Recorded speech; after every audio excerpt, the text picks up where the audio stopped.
와룡봉추입니다. 자, 오늘 9월 마지막 거래일입니다. 오전이고요. 미국 시장 얘기 잠깐 드려보고 우리 시장 그리고 대북주 오늘 아침에 이제 이슈가 하나 좀 있었었죠. 그래서 아침에 갭상승 출발하고 지금 현재 윗꼬리를 길게 달고 음봉을 만들고 있는데 대북주들 김정은의 오늘 이 발언 어떤 방식으로 우리가 해석을 해봐야 할지 말씀을 좀 드려보도록 하겠습니다. 얘기를 들어보시고 도움이 되셨다고 생각되시는 분들은 구독, 좋아요 한 번씩 눌러주시면 감사하겠고요. 현재 여러분들이 보고 계시는 영상의 아래쪽에 영상에 대한 설명을 볼 수 있는 부분을 클릭하시게 되면 저희 이 공식 카페로 들어오실 수 있습니다. 오셔서 무방 참여를 원하시는 분들은 이쪽에서 따로 한번 말씀을 주셔야겠고요. 꼭 무방 참여가 아니라 하더라도 카페에 보시면 실시간적인 뉴스 정보나 증시 전망, 시황 그리고 테마와 관련된 부분, 강의와 관련된 부분 이렇게 이제 업데이트를 해드리고 있으니까 오셔서 도움받으실 분들 받으시면 될 것 같습니다. 자, 바로 들어가 보도록 하죠. 먼저 나스닥입니다. 어제 제가 일단 나스닥 같은 경우는 요 자리 다시 회복 시도가 나올 것이다 이렇게 말씀을 드렸는데 결과론적으로 지금 그렇게 나오지 못했습니다. 어제도 사실 좀 의외적인 캔들이 나왔는데 오늘도 조금은 정상적이지 못한 캔들이 좀 나왔어요. 좀 아쉬운 부분이긴 한데요. 어제 일단 국채금리가 조금 안정을 찾는 듯한 모습이었잖아요. 했는데 장중에 이제 이 파월 의장이 22주체 컨퍼런스에서 나와서 조금 이제 매파적인 발언을 냈죠. 내년도 인플레이션이 계속 이어질 가능성이 높다라는 쪽에 얘기를 했잖아요.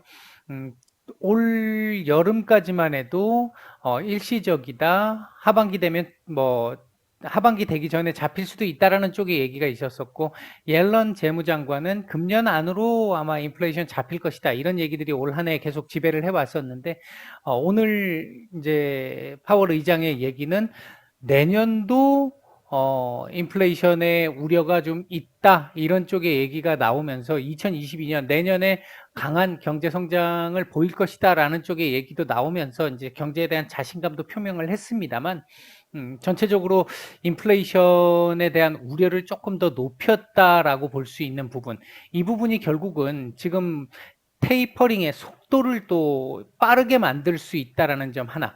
또 하나는 금리 인상으로 내년에 바로 금리 인상으로 연결될 수 있을 것이다라는 우려 하나.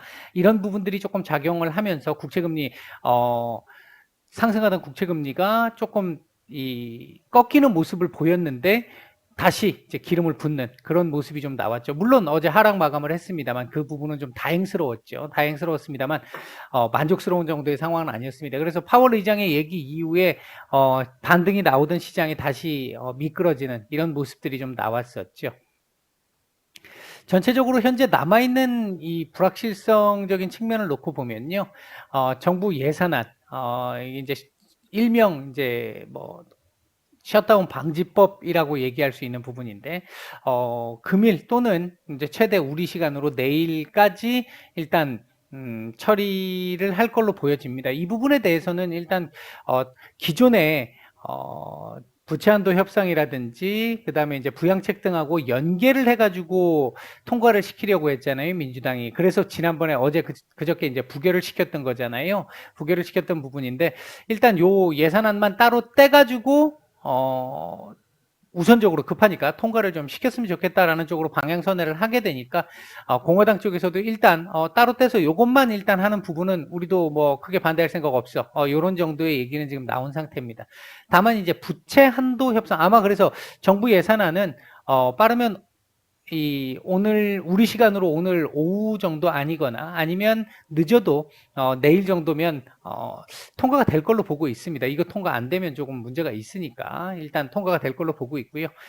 문제는 이제 부채 한도 협상과 이제 연결돼 있는 1.2조, 3.5조 증세 이 부분인데요. 일단 공화당 쪽뿐만 아니라 민주당 내에서도 부양책에 대해서 조금 지금 반발하고 있는 수정을 해야 한다라는 쪽의 얘기들이 지금 나오고 있기 때문에 이 부분은 조금 부담스러운 측면이기는 합니다. 대신 이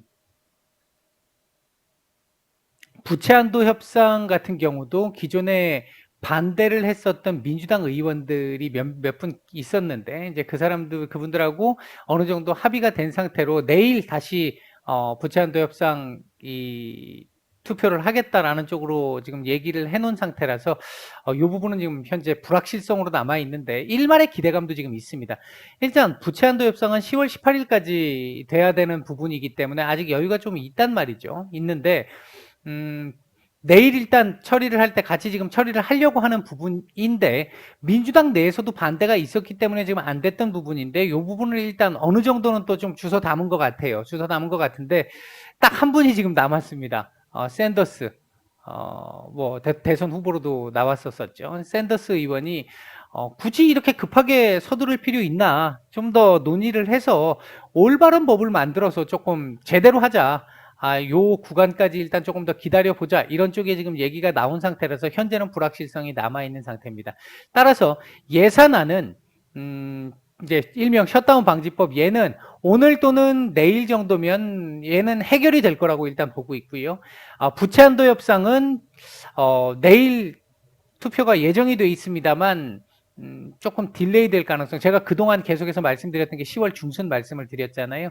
그때쯤 정도쯤까지는 불확실성이 조금 남아 있을 수 있겠다. 이 부분과 같이 연결되어 있는 건 1.2조, 3.5조 증세, 이 부분까지 일단 좀 남아 있는 부분이다. 이렇게 일단 말씀을 드릴 수 있겠습니다. 따라서 사실 오늘 반등이 나왔어야 되는데 반등이 오늘 못 나왔단 말이에요. 저가 매수세는 들어왔는데 파월 의장의 발언으로 이게 꺾였단 말이죠. 꺾였는데 오늘 다시 한번 도전 시도 나올 걸로 봅니다. 이게 지금 정상적인 그림은 아니거든요. 그림이 아니기 때문에 오늘 다시 14,600포인트, 650포인트 요 자리에 돌파 시도 아니면 요 근처에다 갖다 붙여 놓는 정도의 흐름은 나오지 않을까 일단 보고 있습니다. 일단 미국 시장은 이렇고요. 우리 시장 얘기를 조금 해보면요. 오늘 장 전에도 제가 무방에는 장전 브리핑으로 말씀을 드렸는데 전약 후강 정도의 흐름을 말씀을 드렸잖아요. 일단 이 시작은 보합권 전후에서 시작을 해서 오전장에 조금 눈치를 보다가 오후장 넘어가면서 조금 더 괜찮아질 것이다, 반등이 좀 나올 것이다 말씀을 드렸는데 제 예상대로 지금 코스피는 그대로 나오고 있는 모습이고요. 코스닥이 예상보다 이제 조금 더 강한 반등이 나오고 있습니다. 현재 외국인들이 코스닥 매도가 나오고 있음에도 불구하고 저가 매수가 좀 나오는 것 같습니다. 어제 그제 이틀 동안 좀 과도하게 좀 내린 면들이 좀 있었다 보니까 현재 외국인들 매수하고 있는 상황을 보게 되면 전체적으로는 매도 우이긴 한데요. 그렇게 강하지는 않습니다. 오후장 좀 지켜봐야 되는데 조금 매수 쪽으로 좀 전환될 가능성도 좀 있기는 해요. 하나 변수는 달러 강세인데, 그러니까 달러 강세가 지금 계속 진행되고 있는 부분인데 최근에 외국인들의 매매 상황을 보면요, 환율과 꼭 일치하지 않아요.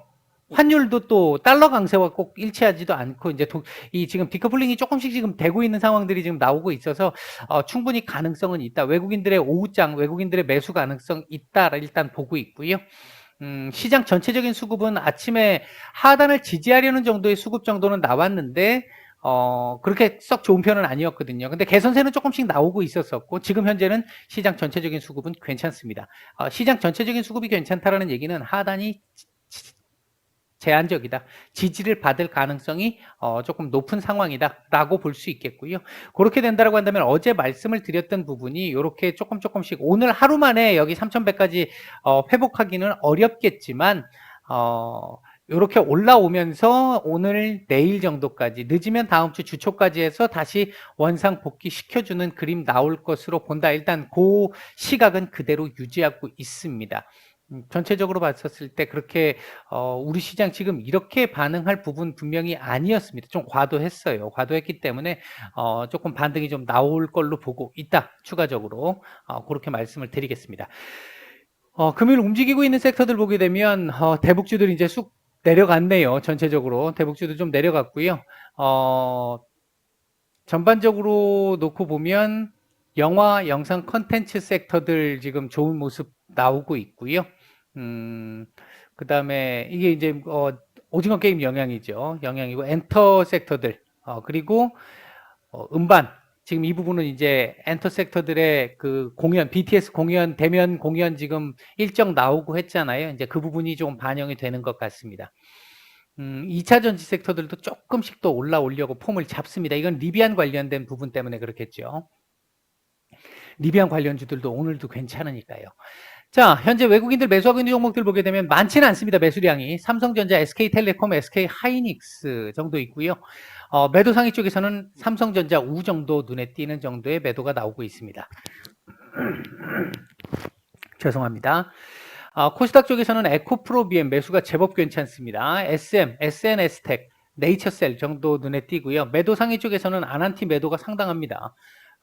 그 외에 KG ETS, 데아티아이, 펄어비스, 대북주들 조금 나오네요.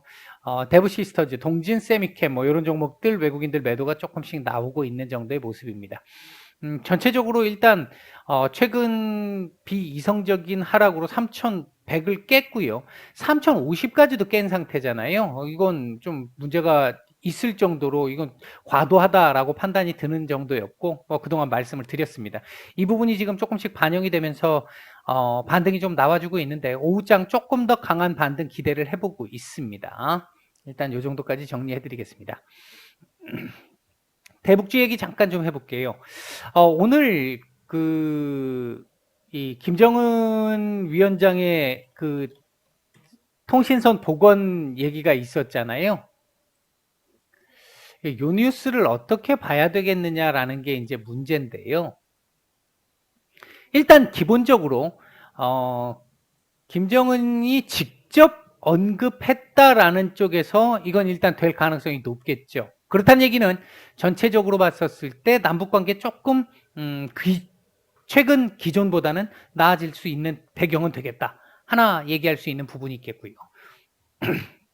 죄송합니다. 자꾸 목이 잠겨가지고 하나 그 부분이 있겠고요. 근데 이제 또 한 가지 봐야 될 부분은 제가 이제 이거 말씀을 드렸던 게 뭐가 있었냐면 어제 그저께죠. 말씀을 드릴 때 북한이 미사일 쏘고 우리가 별 반응 이제 꼬리를 좀 내리고 별 반응을 안 하고 요 별 반응 안 하고 나면 한 2, 3일 내로 김여정이가 한마디 하면서 조금 풀릴 가능성이 있다. 그때 얘기하는 이 난도가 중요하다. 이렇게 말씀을 드렸는데 일단 말씀드린 대로 나왔는데 김여정이가 아니라 김정은이가 직접 얘기를 했습니다. 이제 조금 더 강력한 내용이 되겠죠. 그런데 문제는 여기서 이제 우리가 봐야 될 이제 뉴스의 행간에서 우리가 또 봐야 될 부분이라고 생각이 드는데요. 전체적으로 보면 요게 기본 전제로 깔려 있다는 겁니다. 한국 정부에 대해 불만, 그리고 또 한 가지 미국 바이든 정부에 대해서 트럼프 때와 달라진 게 없다. 이게 지금 전제 조건입니다. 그 전제 조건으로 전제 조건 깨야 돼라고 언급한 내용이 기존에 나왔던 얘기인데 한미 군사 훈련 그리고 무력 증강 책동이라고 표현을 했던 이 부분이 이제 우리나라에서의 무기 개발 뭐 어떤 시험 발사 이런 부분들이 되는 거고요. 그리고 이제 북한이 미사일을 한 번씩 쏘는 거에 대해서 우리가 유감 표명 계속 했잖아요. 규탄 뭐 이런 거 한 번씩 나오기도 했었고 유감 표명 좀 많이 했었잖아요. 이제 그런 말도 하지 마.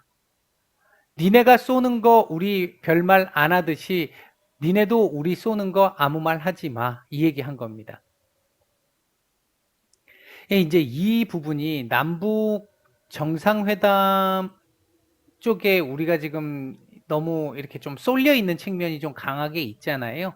이제 그 부분 다시 이제 막판에 하려고 하는 우리 정부가 이제 그 부분이 있다 보니까 지금 칼자루를 좀 쥐고 좀 강하게 움직이려고 하는 듯한 느낌이 좀 많이 듭니다. 제가 개인적으로 생각을 할 때는 일단 요 부분은 우리 쏘는 거에 대해서 우리 미사일 쏘는 거에 대해서 아무 말 하지 마였거든요. 근데 어제 미국이 일단 미사일 쏜 거에 대해서 당장 위협은 안 돼라고 얘기를 했으니까 오늘 아마 김정은이가 이 얘기가 나온 게 아닌가 일단 이 통신선 복원을 얘기한 게 아닌가 싶은데 여기서 우리가 이제 한번 좀 생각을 해봐야 될 부분 중에 하나는 이제 김정은의 진정성이라고 하는 측면에서 놓고 봤었을 때 이게 진짜 이 부분으로 우리도 정말 자위적인 차원에서 하는 거야 라는 거를 순수하게 믿을 것인지 아니면 미사일 계속 연구를 해야 되는 상황인데 핵 개발도 해야 되고 미사일도 개발해야 되고 지금 핵 개발 같은 경우도 올여름에 계속 지금 영변하고 돌리고 있다는 얘기가 나왔잖아요. 했으니까 이거 계속 지금 이 시험을 해야 되는데 지금 걸리는 게 너무 많아서 시험을 제대로 못 한단 말이죠. 그리고 이제 신기술 개발한 부분들도 개발을 했으니까 시험 운전을 해야 되는데 그거 못 하고 있단 말이죠. 그렇기 때문에 그걸 하기 위해서 지금 이러한 모습을 보이는 게 아닌가. 약간의 당근, 대화하는 척만 해도 충분히 받아줄 만큼 받아낼 수 있는 만큼 받아낼 수 있으니까.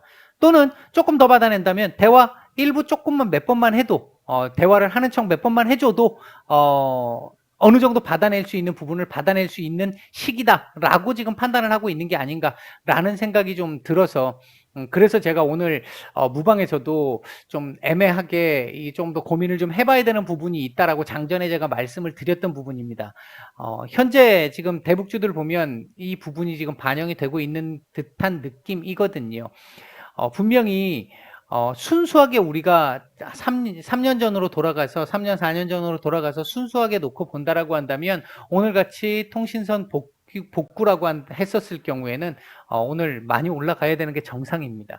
근데 갭으로 뜬 것까지는 좋았는데 이게 지금 고점이잖아요. 결국 이 자리를 지금 또 돌파를 했어요. 결과론적으로 지금 돌파를 했어요. 하고 지금 그 다음 라인까지 올라왔잖아요. 제가 지난번에 아난티 말씀을 드릴 때 여기까지도 최대 볼 수 있다. 이건 차후 긍정적으로 진행이 됐었을 때 했는데 아직 긍정적인 부분에 시초 부근에 와 있는데 현재 여기까지 지금 돌파가 된 상태입니다. 조금 이제 고민을 좀 해봐야 되는 상황입니다. 불안하다라고 생각되시는 분들은 요 라인이나 아니면 지금 요 라인 위만해도 충분하기 때문에 비중을 조금 줄여놓는 것도 조금 생각을 해볼 필요는 분명히 있습니다. 물론 내일 이후에 한 뭐 수일 내로 통신선 재개가 될 겁니다. 재개가 된 이후에 다음 단계가 바로 나와야 해요. 지금 남북 연락사무소 지금 얘기 나왔잖아요. 이거 얘기가 바로 진행이 돼야 돼요. 그냥 며칠 전처럼 통신선 복구 뭐 잘 들립니까? 잘 들립니다. 수신감도 빵빵합니다. 그거 얘기 끝. 더 이상 진전 없어. 이러면 그걸로 뭐 의미 없습니다. 따라서 아마 조만간 10월 10일 전후가 될 수도 있을 것 같고요. 조만간 미사일 또 쏠 수도 있을 것 같거든요. 이거 쐈을 때도 입 다물어야 되는 상황이 나온다라는 겁니다. 이거 계속 진행이 돼야 되는, 이게 지금 계속 진행이 되려고 하면. 이 부분을 우리가 지금 우리 정부가 어떻게 받아들일 수 있을 것이냐. 그리고 다음번에 만약에 쏘게 됐었을 때 그게, 국제사회가 용인할 수 있는 정도의 선에서의 미사일이냐, 아니면 그 이상 넘어간 레드라인을 넘길 수 있는 미사일이냐, 이제 그 부분도 하나 봐야 될 것 같고요. 요번에 쏜 것까지만 해도 독일도 지금 규탄을 했잖아요. 규탄을 했는데 미국이 일단 눈을 감았단 말이에요. 근데 여기서 만약에 사거리가 더 늘어나는 뭐 ICBM이라든지 IRBM이라든지 아니면 SLBM이라든지 이런 것들 중에 하나가 나오게 된다라고 한다면 우리 정부도 미국 정부도 이제 선택이 좀 애매해질 수 있는 상황이 될 수 있다. 그 부분의 불확실성이 아직 좀 남아 있다. 제가 아마 이때까지 제 대북주 제가 몇 년 동안 계속 말씀을 드렸는데 이제 최근에는 뭐 한동안은 말씀을 안 드렸습니다만 제가 이 문재인 정부 들어오기 전부터 거의 굉장히 자주 말씀을 드렸잖아요. 그때 말씀을 드렸을 때는 나름대로 방향을 상당히 좀 일정한 방향을 가지고 계속 말씀을 드렸는데 지금 이 구간에서 제가 일정한 방향을 말씀을 못 드리는 이유가 북한의 지금 요구가 우리가 지금 또는 미국이 받아들일 수 있는 정도, 지금까지 정도 같으면 무난한데 여기서 지금 한 발짝 더 나가기 위해서 북한이 요구하고 있는 내용이 받아들이기가 조금 애매한 정도의 내용을 지금 주장하고 있기 때문에 우리 정부와 미국 정부의 굉장한 선택이 필요한 이 지점에 와 있기 때문에 지금 제가 이렇게 말씀을 못 드리고 있습니다. 일단은 조금 더 주시를 해서 봐야 될 거고 조금 불안하다라고 생각되시는 분들 또는 실시간적으로 대응이 잘 안 된다 하시는 분들은 비중에 대한 고민을 좀 해보시는 게 맞고요. 실시간 대응 가능하시거나 하신 분들 같은 경우는 일단은 북한이 아마 수일 내로 일단 통신선 복구할 거고요. 수일 내로 미사일 한번 쏠 거라고 보고 있거든요. 그 미사일의 수준과 그리고 그 미사일에 대해서 한국 정부와 미국 정부가 어떻게 반응하는지 요게 굉장히 중요할 것 같다. 여기까지 확인이 돼야 그 다음 얘기를 좀 할 수 있을 것 같습니다. 요 정도까지 말씀드리고 마치겠습니다.